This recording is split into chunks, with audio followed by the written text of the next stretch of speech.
17 বছর মানুষ আপনাদেরকে রাজপথে দেখতে পায় না। ভুল অতীতে করেছেন, 71 সালে ভুল করেছেন, 86 সালে ভুল করেছেন, 96 সালে ভুল করেছেন, 2026 সালে এসেও মানুষকে বিভ্রান্তি করে কি কি সব টিকিট মিকিট বিক্রি করেছেন। বক্তব্য রাখা খুবই সহজ কাজ, সমালোচনা করা খুবই সহজ কাজ। যদি মুরত থাকে আসেন, হাত শার্টের হাত গুটিয়ে হ্যান্ডেল করে কেচ পরে কোদালাতে মাঠে নামুন, মানুষের জন্য কাজ করুন, দেশের জন্য কাজ করুন, সঠিক কথা বলুন। এমন কোনো কথা বলবেন না যেই কথা বলে দেশে বিশৃঙ্খলা তৈরি হয়, এমন কোনো কাজ করবেন না যেই কথা বললে বিশৃঙ্খলা তৈরি হয় রাজপথে। কারণ স্বৈরাচার বসে আছে, স্বৈরাচারের সাথে বিগত 17 বছর বাংলাদেশ জাতীয়তাবাদী দলের প্রত্যেকটি নেতাকর্মী যুদ্ধ করে টিকেছিল, এই রাজপথেই তারা টিকেছিল।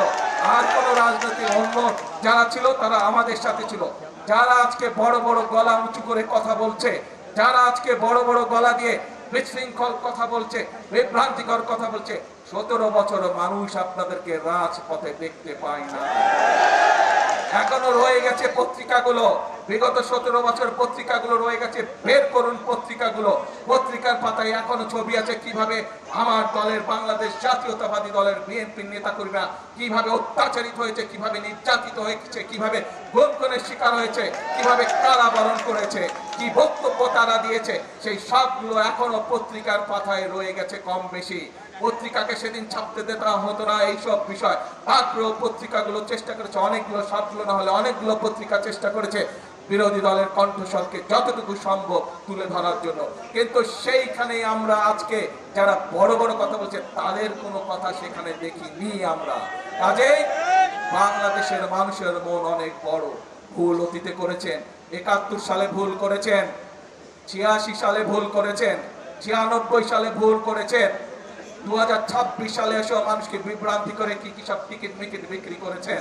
আসেন এইসব বিভ্রান্তি রাজনীতি থেকে বেরিয়ে আসুন, এইসব মিথ্যার রাজনীতি থেকে বেরিয়ে আসুন, এইসব উস্কানি দেওয়ার রাজনীতি থেকে বেরিয়ে আসুন।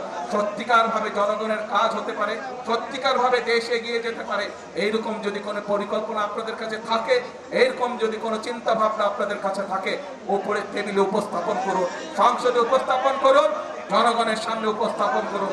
সেই পরিকল্পনা যদি ভালো হয়, সেই পরিকল্পনা যদি বাস্তবসম্মত হয়, সেই পরিকল্পনা যদি দেশ এবং দেশের মানুষের উপকার করে, অবশ্যই আমরা সেই পরিকল্পনা অনুযায়ী কাজ করবো ইনশাআল্লাহ। প্রিয় ভাই বোনরা,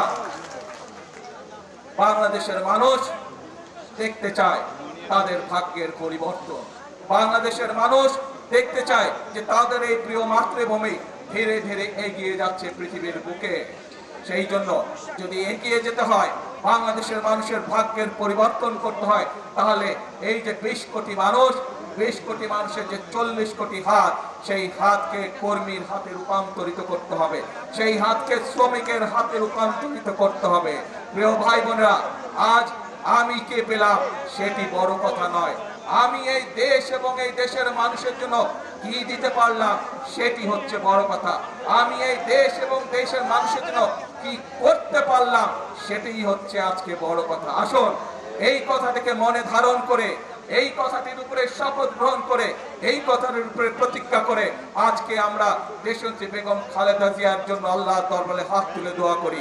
যে পথ, দেশ গঠনের যে পথ আমাদেরকে শহীদ জিয়া দেখে গিয়েছেন, যে পথে আমাদেরকে দেশনেত্রী খালেদা জিয়া নিয়ে গিয়েছেন যখন দেশ পরিচালনার দায়িত্ব ছিলেন, আমরা সেই পথে বাংলাদেশের জনগণকে ধাবিত করতে চাই, আমরা সেই পথে বাংলাদেশকে এগিয়ে নিয়ে যেতে চাই। এই হোক আজকে দেশনেত্রী বেগম খালেদা জিয়ার 82তম জন্মদিনের শপথ, এই হোক আজকের এই দিনে আমাদের প্রতিজ্ঞা। এই প্রতিজ্ঞা রেখে, এই শপথের প্রত্যাশা করে আমার বক্তব্য শেষ করছি। আল্লাহ হাফেজ। বাংলাদেশ জিন্দাবাদ, বাংলাদেশ জাতীয়তাবাদী দল জিন্দাবাদ।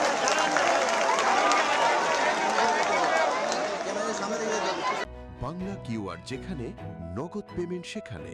সারা দেশে 10 লাখেরও বেশি মার্চেন্টে নগদে পেমেন্ট করুন খুব সহজে।